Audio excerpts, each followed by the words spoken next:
Students அதாவது 10th 11th போகக்கூடிய அனைத்து மாணவ மாணவியர்களும் நன்கு கற்று தெரிந்து கொள்ள வேண்டிய மிக முக்கியமான குறிப்புகளும் அதுக்குண்டான சொல்யூஷன்ஸ் ப்ராப்ளம்ஸ் எல்லாமே நம்ம இங்கே சாப்டர் வைஸாக பார்க்க போகிறோம். ஒரு சாப்டர்ஸுக்கு வேண்டிய நமக்கு லிங்க் கொடுப்பாங்க. அதை எல்லாருமே சப்ஸ்கிரைப் பண்ணுங்கள், லைக் பண்ணுங்கள், ஷேர் பண்ணுங்கள். இந்த வீடியோஸ் எல்லாருக்குமே ஷேர் பண்ணி அதுக்குள்ளே என்னென்ன கான்செப்ட் சொல்லியிருக்காங்கன்றதை அண்டர்ஸ்டாண்ட் பண்ணுங்கள். அதே போல் நடத்த போகிற ப்ராப்ளம்ஸாக இருந்தாலும் சரி, சாப்டர்ஸில் என்னென்ன கான்செப்ட் சொல்கிறாங்கன்றதை அண்டர்ஸ்டாண்ட் பண்ணுங்கள். நம்மளுக்கு தேவையான ஏதாவது ஹிண்ட் கமெண்ட்ஸ் பாஸ் பண்ணுங்கள். அந்த கமெண்ட்ஸில் உங்களுக்கு உண்டான சொல்யூஷன்ஸ் உங்களுக்கு கரெக்டாக நிவர்த்தி பண்ணுவோம். ஓகேங்களா? இப்போ நம்ம ஃபஸ்ட்டு வால்யூம் 1 பார்த்தீங்கன்னாக்கா இதில் எல்லாருக்குமே பார்த்தீங்கன்னா 10th ஸ்டாண்டர்ட் வரைக்கும் ஒரே புக்கில் தான் படிச்சிருப்பீங்க. அந்த ஒரு புக்கில் படிக்கும்போது நம்ம குறிப்பிட்ட சாப்டர்ஸ் இதுதான் 8 சாப்டர்ஸ்னால் 8 சாப்டர், 10 சாப்டர்னால் 10 சாப்டர் அந்த மாதிரி தான் பார்த்துருக்கோம். அது ஒரே புக்கிலே பார்த்துருக்கோம். இப்போ நம்மளுடைய லெவல் கொஞ்சம் இன்க்ரீஸிங் ஆகுது. 10th ஹையர் கிரேட், அதாவது ஹையர் செகண்டரின்னு சொல்லுவாங்க, +1 +2 ஹையர் செகண்டரின்னு சொல்லுவாங்க. அந்த ஹையர் செகண்டரிக்கு உள்ளே என்ட்ரு ஆகும்போது நீங்கள் இன்னும் நிறைய விஷயங்களை அதிகமாக தெரிஞ்சுக்கணும். That is mean for college லெவலில் உங்களுக்கு புக்கில் இன்டீரியராக கொடுத்துருக்காங்க. இந்த காலேஜ் லெவலில் இருக்கிறத நம்ம அண்டர்ஸ்டாண்ட் பண்ணுறதுக்கு பேசிக் கான்செப்ட் எல்லாமே நம்மளுடைய 9th 10th 6th 7th 8th படித்த கான்செப்ட் எல்லாமே நமக்கு ஞாபகம் இருக்கணும். அதனால் வீட்டில் இருக்கும்போது அந்த கான்செப்ட் எல்லாத்தையும் கொஞ்சம் ரீகால் பண்ணுங்கள், அந்த ப்ராக்டிஸ் பண்ணுங்கள். ஏதாவது டவுட் இருந்தால் அதை கிளியர் பண்ணி முடிங்க. அதெல்லாம் கன்வெர்ட் பண்ணிகிட்டே வரும்போது தான் நம்ம நெக்ஸ்ட்டு ஹையர் செகண்டரியில் என்னென்னலாம் கற்றுக்க போகிறோம், அதை காலேஜ் லெவலில் எப்படி கொண்டு போக போகிறோன்றதை தெரிஞ்சுக்கலாம். அதே போல் காலேஜ் லெவலில் போகிறதுக்கு முன்னாடி நம்ம ஹையர் செகண்டரிஸில் ஃபஸ்ட் இயரில் பொறுத்த வரைக்கும் நமக்கு 2 வால்யூம் ஆஃப் புக்ஸ் கொடுத்துருக்காங்க. அந்த 2 வால்யூம் ஆஃப் புக்ஸில் பார்த்தீங்கன்னாக்கா கண்டென்ட்டு கொஞ்சம் அதிகமாக இருந்தாலும் அந்த கண்டென்ட்ஸை மேக்ஸிமம் நீங்கள் எல்லாமே தெரிஞ்சுக்கினா தான் அடுத்தடுத்த லெவலுக்கு போகும்போது உங்களுக்கு இன்னும் இன்டீரியர் ஈஸியாகவே இருக்கும். ஓகேங்களா? First volume and second volume பிரிச்சுருக்காங்க. வால்யூம் 1 பார்த்தீங்கன்னா 6 சாப்டர் அண்ட் வால்யூம் 2 6 சாப்டர் கொடுத்துருக்காங்க. அந்த வால்யூம் 1 6 சாப்டரும் ரொம்ப பேசிக்கான சாப்டர்ஸ் தான் அண்ட் இம்பார்ட்டன்ஸ் ஒன் தான். இது உங்களுக்கு ஆல்ரெடி தெரிஞ்ச சாப்டர்ஸும் இதில் இன்க்ளூடிங் இருக்குது. அதாவது நீங்கள் 10th படித்ததும் ரெலவெண்ட்டாக இங்கே அப்ளை பண்ணுற மாதிரி இருக்கும். அதையும் நீங்கள் யூஸ் பண்ண போகிறீங்க. அதனால் 10th ரெலவெண்ட்டாக என்னெல்லாம் ரீகால் பண்ணிங்களோ அதையும் எடுத்து பாருங்கள். அப்போ ப்ராப்ளம்ஸ் உங்களுக்கு ஈஸியாக அண்டர்ஸ்டாண்ட் பண்ணிக்க முடியும். ஓகேங்களா? அடுத்ததாக நம்ம பார்க்க போகிற ஃபஸ்ட்டு சாப்டர் பார்த்தீங்கன்னா sets and relations and functions. Sets, relations and functions இது நம்ம 10th நம்ம டாபிக்ஸில் பார்த்துருக்கோம். ரிலேஷன் என்னன்னு தெரியும், ஃபங்க்ஷன் என்னன்னு தெரியும், செட்னான்னு தெரியும். செட்டுனாலே எப்போ சொல்லுவோம், ஒரு set is a collection of well defined object is called a செட்டுன்னு சொல்லுவோம். ஒரு கலெக்ஷன் ஆஃப் ஆப்ஜெக்டை தான் நம்ம என்ன சொல்லுவோம்னு பார்த்தீங்கன்னா செட். அதுவும் நல்லா வெல் டிஃபைன்டு, ஓகே, நன்கு வரையறுக்கப்பட்ட ஒரு தொகுப்பு தான் என்னன்னு சொல்லுவாங்க பார்த்தீங்கன்னாக்கா செட்டுன்னு சொல்லுவாங்க. அந்த மாதிரி ஒரு கலெக்ஷன்ஸ் எடுக்கிறது. அண்ட் ரிலேஷன் இதுதான் நீங்கள் லாஸ்ட் கிளாஸில் பார்த்தோம். நம்ம 10th ஸ்டாண்டர்டில் ஃபஸ்ட்டு சாப்டர்லேயே அதை தான் பார்த்துருக்கோம், ரிலேஷன் அண்டு ஃபங்க்ஷன்ஸ். ஓகேங்களா? அதை அப்படியே ரீகால் பண்ணுங்கள். பேசிக் கான்செப்ட் எல்லாமே அதில் கொடுத்துருப்பாங்க. அதோடைய அட்வான்ஸ்டு, அதாவது கொஞ்சம் கூடுதலாக என்ன கொடுத்துருக்காங்கன்றத இங்கே நம்ம 11th ஸ்டாண்டர்டில் கொஞ்சம் சாப்டர் வைஸில் அப்படியே ஒரு ஸ்டெப் வைஸாக பார்த்துட்டே வரலாம். ஓகேங்களா? இந்த சாப்டரில் நம்ம என்ன லேர்னிங் கற்றுக்க போகிறோன்றத ஒரு ஆப்ஜெக்ட்ஸ் லுக்ஸ் உங்களுக்கு புக்லேயே கொடுத்துருக்காங்க. இந்த புக்ஸை எல்லாமே எடுத்து வச்சுக்கிங்க, பாருங்கள். என்னென்ன ஸ்டெப் பை வைஸாக சொல்கிறோமோ அதை அண்டர்லைன் பண்ணுங்கள், கீவேர்ட்ஸை யூஸ் பண்ணுங்கள். ஏன்னா இன்டீரியர்லேருந்து, அதாவது புக் இன்சைட்லேருந்து உங்களுடைய நாலேஜ், அண்டர்ஸ்டாண்டிங், திங்கிங் நாலேஜ் வச்சு தான் கொஷின்ஸ் கேட்பாங்க. அதனால் நீங்கள் இந்த சாப்டரில் நம்ம இதெல்லாம் தெரிஞ்சிருக்குமான்றதை நீங்கள் முதல்ல ஐடென்டிஃபை பண்ணிக்கலாம். இந்த learning object on completion of in this chapter the students are expected to listed and work with the many properties of sets and Cartesian product. Many properties of sets. Setsக்கு many properties இருக்குது. அது எல்லாமே நம்ம list out பண்ண தெரியணும் and work out பண்ண தெரியணும். And Cartesian product எப்படி இருக்குன்றதையும் find out பண்ண முடியும். அதே போல் now the concept of கான்ஸ்டன்ட்னா எப்படி இருக்கும், வேரியபிள்னா எப்படி இருக்கும், இன்டர்வல்ஸ் அண்ட் நெய்பர்ஹுட்ஸ் அதெல்லாம் எப்படி இருக்குன்றத கான்செப்டை தெரிஞ்சுக்க போகிறோம். அதே போல் understand about various types of relations, create relations of any required type. அந்த டைப்புக்கு ஏற்ற மாதிரி அந்த ரிலேஷன்ஸ் எப்படி ஃபார்ம் பண்ணுறது, represent functions in different ways. அப்போ ஃபங்க்ஷன்ஸை எப்படி நான் டிஃப்ரெண்ட் வேஸில் ரெப்ரசன்ட் பண்ணுறோன்றதை தெரிஞ்சுக்க போகிறோம். Work with elementary functions, types of functions, operations of functions including inverse of bijective function. அப்போ இந்த ஆர்டரில் நான் ஒர்க் அவுட் பண்ணி சொல்ல போகிறோம். அப்போ identify the graph of some special function. Special ஃபங்க்ஷன்ஸ்லாம் கொடுத்துருப்பாங்க, அது எப்படி ஐடென்டிஃபை பண்ணுறது கிராஃப் கொண்டு யூஸ் த கண்டிஷன். அதே போல் visualise and sketch the graph of some relatively complicated functions. அதாவது ரிலேட்டிவ்லி காம்ப்ளிகேட்டட் ஃபங்க்ஷன்ஸை எப்படி நம்ம இதில் விஷுவலைஸ் பண்ணி பார்க்க போகிறோம். இதை தான் நம்மளுடைய அவுட்கம்ஸ். ஓகேங்களா, இந்த சாப்டர்ஸில் இதை பற்றி ஃபுல்லாக பார்க்க போகிறோம். ஃபஸ்ட்டு செட்டை பற்றி பார்க்கலாம். செட்டை பற்றி பார்க்கும்போதே நான் இப்போ தான் ஸ்டார்டிங்லேயே ஒரு டெஃபினிஷன் சொன்னேன். A set is a collection of well-defined object is called a செட்டுன்னு சொன்னோம். இப்போ ஏர்லியர் கிளாஸில் நம்ம பார்த்தது தான் we have seen that a set is a collection of well-defined object. We have a set is a collection of well-defined objects. Okay, as the theory of the sets is the building blocks of modern mathematics, one has to learn the concept of sets carefully and deeply. And now we look at the term well defined. நான் சொன்னல well defined, ஏன் இந்த இடத்துல அந்த well definedற வேர்டை use பண்ணியிருக்காங்கன்றத look out பண்ணுங்கள். well defined a little more deeply. Consider the two statements. இப்போ நான் 2 ஸ்டேட்மெண்ட் கொடுத்துருக்கேன். அந்த 2 ஸ்டேட்மெண்ட்ஸில் இப்போ நம்ம set is a collection of well defined objects சொன்னோம்ல, அதை எப்படி நம்ம ஃபைண்ட் அவுட் பண்ண போகிறோம்? the collection of all beautiful flowers in Ooty rose garden சொல்லியிருக்காங்க. அதே போல் செகண்ட் ஒன் பாருங்கள், the collection of all old men in தமிழ்நாடுன்னு சொல்லியிருக்காங்க. இப்போ இதை எது எனக்கு கண்டிஷன் படி இந்த set is a collection of well defined ஆப்ஜெக்டில் நான்றதை ஃபைண்ட் அவுட் பண்ண போகிறோம். இந்த வெல் டிஃபைன்டுக்கு உண்டான மீனிங் தெரியறதுக்கு தான் இங்கே இந்த 2 ஸ்டேட்மெண்ட் கொடுத்துருக்காங்க. அப்போ ஃபர்ஸ்ட் ஒன் பாருங்கள், இந்த ஸ்டேட்மெண்ட்டில் என்ன கொடுத்துருக்காங்க பாருங்கள், beautiful flowers, the terms beautiful flowers and old man. Second one ஸ்டேட்மெண்ட்டில் ஓல்டு மேன். அப்போ 2 கண்டிஷன்ஸ் இருக்குது, are not well defined. Okay, the beautiful flowers and old men are not well defined. We cannot define the term beautiful flower in a sharp way as there is no concrete definition. Okay, beautiful flowers ன்றது எல்லாமே நம்ம நிறைய flowers வச்சுருக்கோம், இதில் இதுதான் beautiful ஃப்ளவர்ஸ்ன்றதை collection பண்ணி இது பண்ண முடியாது. அதனால தான் it is a no concrete definition for beauty because the concept of beauty varies from person to person. Okay, நான் ஒரு ஃப்ளவர்ஸை நான் பியூட்டின்னு சொல்லுவேன், அது உங்களுக்குன்னா அது பியூட்டியாக தெரியாது. அதாவது பர்சன் டு பர்சனுக்கு வந்து டிஃப்ரெண்ட்டாக தெரியும். அதுதான் அந்த இடத்துல வர மீனிங். ஓகேங்களா, பியூட்டிஃபுல் ஃப்ளவர்ஸ் சொன்னதுனால இந்த கான்செப்ட் இஸ் நாட் ஏ செட்டுன்ற கண்டிஷன்ஸில் வருது. ஓகேங்களா, content to content and object to object. அப்போ இப்போ எந்த ஒரு இப்போ ஒரு ஃபார் எக்ஸாம்பிள் ரோஸ்லேயே நிறைய வெரைட்டிஸ் இருக்குது. அந்த ரோஸ் கார்டனில் சொல்லும்போது பார்த்திங்கன்னா ஒரு பர்டிகுலராக ஒரு ரோஸ் எடுக்கிறேன், அந்த ரோஸ் எடுத்து பிளாக் கலர் ஒயிட் ரோஸ் எடுக்கிறோம். ஒயிட் ரோஸ் எனக்கு பிடிக்கும், சில பேருக்கு வந்து அது பிடிக்காது. அது என்னது ரெட் ரோஸ் விரும்புவாங்க, பிங்க் ரோஸ் விரும்புவாங்க. அதை மாதிரி எல்லாருமே லைக் பண்ணுறது வேறு இதில் வந்து அவங்களுக்கு ஏற்ற மாதிரி அவங்க பியூட்டிஃபுல்ன்றதை சொல்லுவாங்க. அப்போ அந்த கான்செப்ட் படி என்னதுன்னா varies from person to person, content to content and object to object. அப்போ அது மாறும். அப்போ we should not consider the statement like the collection of all beautiful flowers in a Ooty rose garden சொன்னது as a set. ஓகேங்களா, அதுதான் not considerable இந்த கண்டிஷன்ஸில் சொல்கிறது.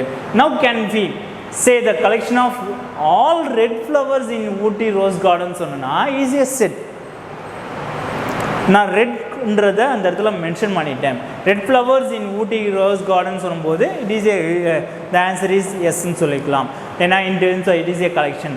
One may consider a person of age 60 as old and other may not agree. Okay, ஒருத்தவங்க ஏற்றுப்பாங்க, ஒருத்தவங்க ஏற்றுக்க மாட்டாங்க. எப்படி நீங்கள் கரெக்டாக ஆக்சுவலாக the collection of all old men in தமிழ்நாடுன்னு சொல்ல முடியும்? அப்போ therefore other not agree. Therefore there is no specific and concrete definition for old man. The second statement can be made more sharply as நான் என்ன சொல்லணும் பார்த்தீங்கன்னா இந்த இடத்துல the collection of all men in Tamil Nadu of age greater than 70. இப்போ நான் mention பண்ணனா it is a collection of sets. ரெண்டுத்துக்குள்ள மீனிங் பாருங்கள். the collection of all old men in Tamil Nadu old man in தமிழ்நாடுன்னு சொன்னோன்னா it is a not a collection. எனக்கு இந்த கலெக்ஷனும் கிடைக்காது. அது in a particular age is fixed. அப்போ என்ன ஏஜ் ஃபிக்ஸ் பண்ணுறாங்க பாருங்கள். இந்த collection of all men in Tamil Nadu of age greater than 17 சொன்னாலே it is a old man இதில் கன்சிடர் ஆகிடும். அப்போ therefore it is a now the above collection of becomes a set because of definiteness in the age. Thus the description of a set should be enabled as to concretely decide whether a given particular object இருக்கலாம் இல்லை ஒரு எலமெண்ட்டாக இருக்கலாம் is available in the collection of or not. Okay, அது collection ஆஃப்ல இருக்கா இல்லையான்றதை நீங்கள் check பண்ணிக்கலாம். So set is a distinguishable collection of objects. Okay, புரியுதுங்களா?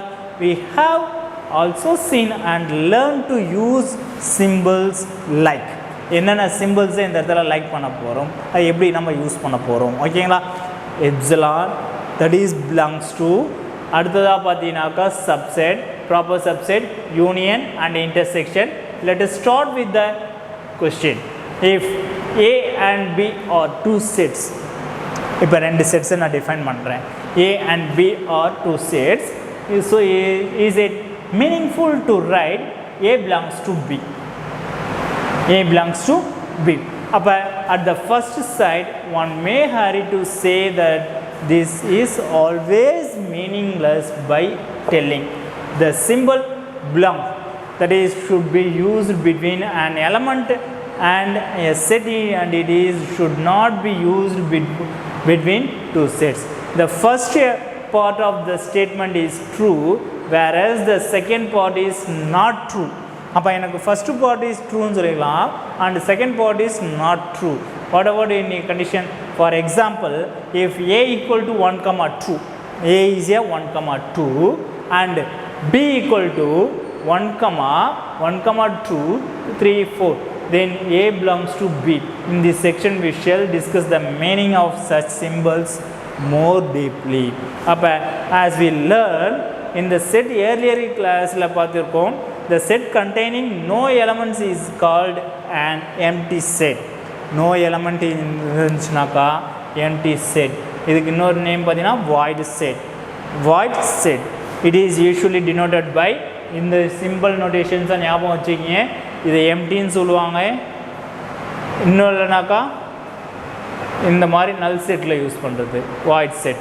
ஓகே, அப்போ by A is subset of B we mean every collection of set A is an element of the set B. every collection of the element of the set A is an element of the set B ல இருக்கும். ஓகேங்களா? அப்போ in this case we say that A is a subset of B ன்னு சொல்லிக்கலாமா? இந்த இடத்துல சப்செட்டோட definitions புரியுதா? அப்போ A is a subset of B and B is a superset of A for any two sets A and B. A is a proper subset, that is a equivalence வந்தனால that is a B is subset ஆகும். அப்போ ரெண்டு செட்டுமே எனக்கு என்ன சொல்லணும்னா ஈக்குவல்னு சொல்லிக்கலாம்.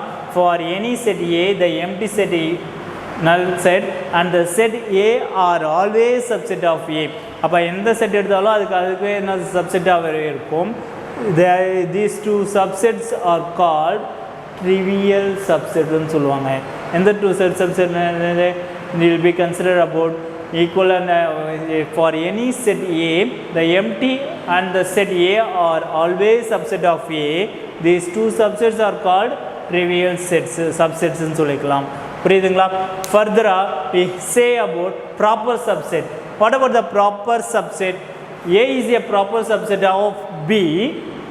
இது நல்ல கண்டிஷன் ஞாபகம் வச்சுங்க.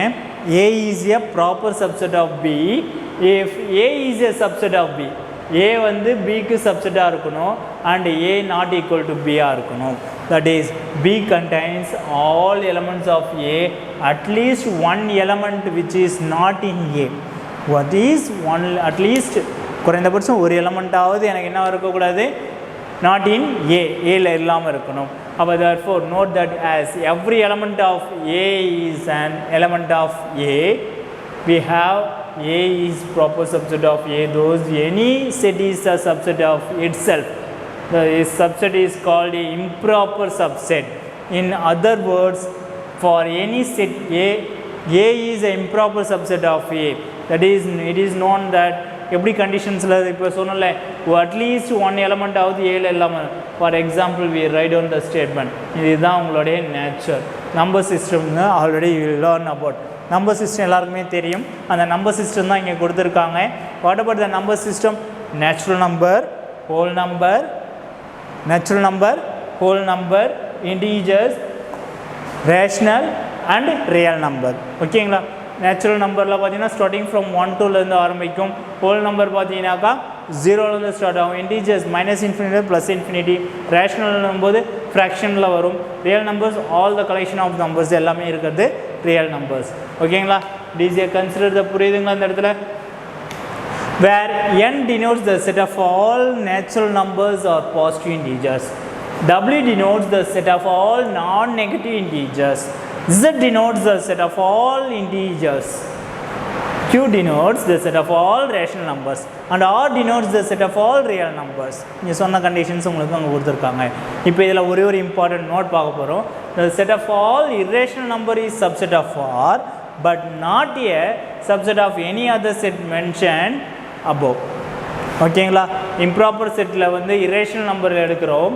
The set of all irrational numbers is a subset of R, but not a subset of any other set mentioned above. அப்போ நான் அந்த இதில் மென்ஷன் பண்ண முடியாது. ரியல் நம்பருக்கு வேணால் என்ன சொல்லலாம்னா இரேஷனல் நம்பர் வந்து எனக்கு சப்செட்டாக இருக்குன்னு சொல்லலாம். ஆனால் அதர் செட்ஸுக்கு எதுக்குமே நான் எடுக்க முடியாதுன்றத condition. Let we learn that the union of two sets, union and intersection. What about union? ரெண்டு செட்ஸ் டினோட் பண்ணியிருக்காங்க. எப்படி டினோட் பண்ணுவாங்கன்னா A union B, and it is defined as A union B. A union B equal to in a set of order எழுதும்போது X such that X belongs to A or X belongs to B. ஒன்று X வந்து Aல இருக்கலாம், இன்னொன்று X வந்து Bல இருக்கலாம். அதுதான் condition. Intersection வரும்போது A intersection B, X such that X belongs to A and X belongs to B.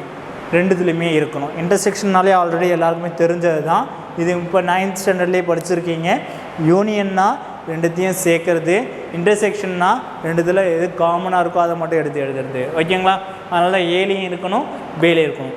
ஏல இருக்கலாம், இல்லைனாக்கா பியில் இருக்கலாம். அந்த கண்டிஷன்ஸ் வருது. ஓகேங்களா? புரியுதுங்களா? அடுத்ததாக டிஸ்ஜாயிண்ட்டை பற்றி பார்க்கலாம்.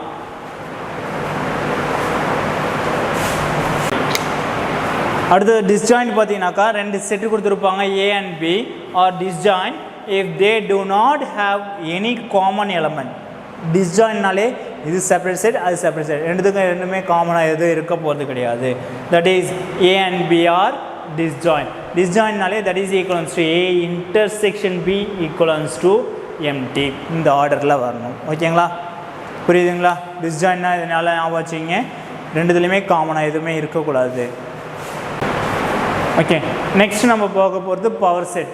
பவர் செட்டில் எப்படி டிஃபைன் பண்ணுறாங்க? when you concept out in terms of if A is a set ன்னு எடுத்துக்கிறோம், then the set of all subset of A is called the power set of A. The set of all subset of A is called the power set of A and is usually denoted by P of A. Power செட்டுன்றதுனால P of A mention பண்ணுவாங்க. கார்டினாலிட்டின்றதை நம்ம 10th பார்த்துருப்போம், 9th பார்த்துருப்போம், N of A ன்னு பார்த்துருப்போம். Okay, this mean for cardinality. Power set of ஏக்கும் இதுக்கும் எல்லா வித்தியாசத்தை நல்லா அண்டர்ஸ்டாண்ட் பண்ணிக்கோங்க. அப்போ P of A, that is P of A equal to B such that B subset of A. The number of elements in P of A வந்து பார்த்தீங்கன்னா this is a 1 mark type question. நல்லா ஞாபகம் வச்சுங்க. P of A is 2 power n, where n is the number of elements in A. அந்த nன்றது என்னன்னு பார்த்தீங்கன்னா number of elements, countable. Okay, அந்த ஆர்டரில் இருக்கிறது தான் will be use the condition. Next to define the complement of a set. இப்போ complement பற்றி பார்க்கலாம். It is necessary to know about the concept of universal set. அப்போ யூனிவர்சல் செட்னான்றதை முதல்ல தெரிஞ்சுக்கணும். அப்போ usually all sets under consideration in a mathematical process are assumed to be subsets of some fixed set. This basic set is called the universal set. For எக்ஸாம்பிளாக உங்களுக்கு கொடுத்துருக்காங்க depending on the situation for set of all prime numbers the universal set can be any one of the sets containing the set prime numbers. Those one of the set in natural, whole number, integer, rational, real number may be taken as universal set for the set of prime numbers depending on the requirement. Universal set is usually denoted by U. இது எல்லாத்தினுடைய collection எனக்கு தான் universal செட்னு சொல்லுவாங்க. What is mean for complement set? To define the complement set is we fix a universal set, let A be a subset of the universal set U. The complement of A with the represent to respect to U is denoted as A dash or A power C.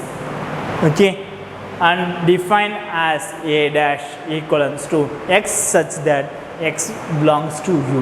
X எதில் எடுக்கிறாங்க universal settle இருந்து எடுக்கிறாங்க and X வந்து எதில் இருக்கக்கூடாது does not belongs to A. அப்போ இந்த மாதிரி இருந்துச்சுன்னா it is a complement செட்னு சொல்லலாம். The set a difference of the set A to the set B is denoted by either A minus B. இந்த டிஃப்ரென்ஸ்னு சொன்னாலே இந்த சிம்பிள் யூஸ் பண்ணிக்கலாம் A minus B or A slash B and is defined as A minus B equals to A such that A belongs to A ஒன்றுதில் இருக்கும் எதில் இருக்கக்கூடாது பியில் இருக்கக்கூடாது. ஓகேங்களா, இதுக்கு நோட் கண்டிஷன் சொல்லியிருக்காங்க. என்ன நோட்டு பார்த்தீங்கன்னாக்கா note that U minus A equal to A dash and A minus A equal to empty, empty minus A equal to empty, A minus empty equal to A, A minus U equal to empty. It is a very important 1 mark type question. இதை நல்லா understand பண்ணிக்கிங்க. இந்த 1 மார்க்கில் நல்லா recall பண்ணுங்க. அடுத்ததாக பார்க்க போகிறது சிமெட்ரிக் டிஃப்ரென்ஸ். இப்போ டிஃப்ரென்ஸ்னாலே உங்களுக்கு மைனஸ் யூஸ் பண்ணுறது இல்லைன்னா ஸ்லாஷ் யூஸ் பண்ணுறது சொன்னோம். இப்போ symmetric difference what is mean for symmetric difference between two sets A and B denoted by this ஆர்டரில் நம்ம யூஸ் பண்ணுவோம். A சிமெட்ரிக் டிஃப்ரென்ஸ் B இதனுடைய சிம்பிளோடைய நோட்டேஷன் தான் சிமெட்ரிக் டிஃப்ரென்ஸ்னு சொல்கிறது and is defined as the term A minus B, A minus B and B minus A ரெண்டுத்தையும் நான் என்ன பண்ண போகிறேன்னா யூனியன் பண்ண போகிறேன். புரியுதுங்களா? அந்த இடத்துல இட் இஸ் எ சிமெட்ரிக் டிஃப்ரென்ஸ்னு சொல்கிறது. Actually the elements of A symmetric B difference B or the elements of A union B which are not in A intersection B. Those A symmetric difference B equal to A union B minus A intersection B. Okay, therefore A is a set, X is a set B finite set. Finite set and infinite set and cardinality இது எல்லாமே நம்ம already பார்த்தது தான். இந்த இடத்துல singleton set இது எல்லாமே நமக்கு இன்டர் 1 மார்க்கில் கேட்கறதுக்கு உண்டான டைப் கொஸ்டின். ஓகேங்களா, this part is very important. 1 மார்க்கில் கேட்கக்கூடிய question. A set X is said to be a finite set if it has k elements for some k belongs to whole number. In this case we say the finite set X is of cardinality of k and is denoted by n of X. A set is an infinite set if it is not finite. Infinite set naale it is not finite. அப்போ for in infinite set the cardinality is infinitely. The cardinality என்னன்னு சொல்லலாம் பார்த்தீங்கன்னா infinitelyன்னு சொல்லிக்கலாம். If n of A equal to 1 then it is called a singleton set. Okay, அப்போ 1 வந்துச்சுன்னா it is called about singleton set. Note that n of empty equal to 0. n of emptyக்குள்ள ஒரு set இருந்துச்சுன்னா that is equals to 1. ஓகேங்களா, அதனால தான் என்ன சொன்னோம் பார்த்தீங்கன்னா எம்டி செட்டை இப்படி எழுதணும் ஆர் இல்லைனா எப்படி எழுதணும் d is equals to 0ன்னு சொல்லிக்கலாம். ஓகே, அதுவே எம்டி நல் செட் இப்படி எழுதுனாக்கா இதுக்குள்ளார ஒரு நம்பர்ஸ் எனக்கு கவுண்டபிள் வந்துடும் that is equals to 1. Okay, புரியுதுங்களா? இப்போ இதனுடைய ப்ராப்பர்ட்டிஸ் பார்க்கலாமா? என்னென்ன ப்ராப்பர்ட்டிஸ் ஆல்ரெடி நம்ம 10th பார்த்தது தான், அதை தான் இங்கே என்ன பண்ண போகிறோம்னா அந்த கண்டிஷன் செட்டை யூஸ் பண்ணி நம்ம சொல்ல போகிறோம். ஓகேங்களா?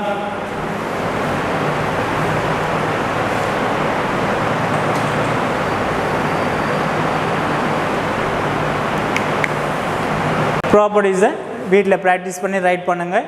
ஏன்னா எழுதுனா தான் ஞாபகம் வரும். நீங்கள் எழுதி பார்க்கும்போது தான் உங்களுக்கு அதனுடைய எப்படி அந்த எந்தெந்த ப்ராப்பர்ட்டிஸ் இருக்குது என்னென்ன டைட்டில் இருக்குன்றதை தெரிஞ்சுக்க முடியும். Properties of set operations we now list out the some properties கொடுத்துருக்காங்க. First one பார்த்தீங்கன்னா commutative, எல்லாருக்குமே தெரிஞ்சது தான். A union B equal to B union A. அப்போ A intersection B equal to B intersection A. Associative, we use the three sets A, B, C. Union operation will be considered. Okay, அதே same intersection. Okay, and distributive over in terms of union over intersection, intersection over union, and the order will be considered. Okay, A union B intersection C. இங்கே பார்த்தீங்கன்னா A intersection B union C. ஓகேங்களா, அப்போ A union B intersection A union C. இங்கே A intersection B union A intersection C. ஓகேங்களா, அடுத்ததாக identity. ஐடென்டிட்டியை பொறுத்த வரைக்கும் A union empty. Okay, null set. A union empty equals to Aன்னு கிடைக்கும். அதே A intersection union எடுத்தனாக்கா யூனிவர்சல் செட்டு கூட இன்டர்செக்ஷன் எடுத்தனா எனக்கு ஏவே கிடைச்சிடும். ஓகேங்களா, இது ஐடென்டிட்டி ஃபைண்ட் அவுட் பண்ணுறது. ஐடெம்பொட்டன்ட்டில் எடுக்கும்போது ஏவையும் யூனியன் பண்ணால் எனக்கு ஏவே கிடைச்சிரும். ஏவையும் இன்டர்செக்ஷன் பண்ணால் எனக்கு ஏ தான் கிடைக்கும். ஓகே, இது ஐடெம்பொட்டன்ட்னு சொல்லுவாங்க. அதே செட்டு அதுக்கு யூனியன் எடுக்கிறது அண்ட் இன்டர்செக்ஷன் எடுக்கிறது. Absorption, what about the absorption? A union A intersection B, again எனக்கு A கிடைக்கும். A intersection A union B equal to again A கிடைக்கும். இதுதான் அதனுடைய order. Union and intersection will be interchangeable. ஓகேங்களா, புரியுதா?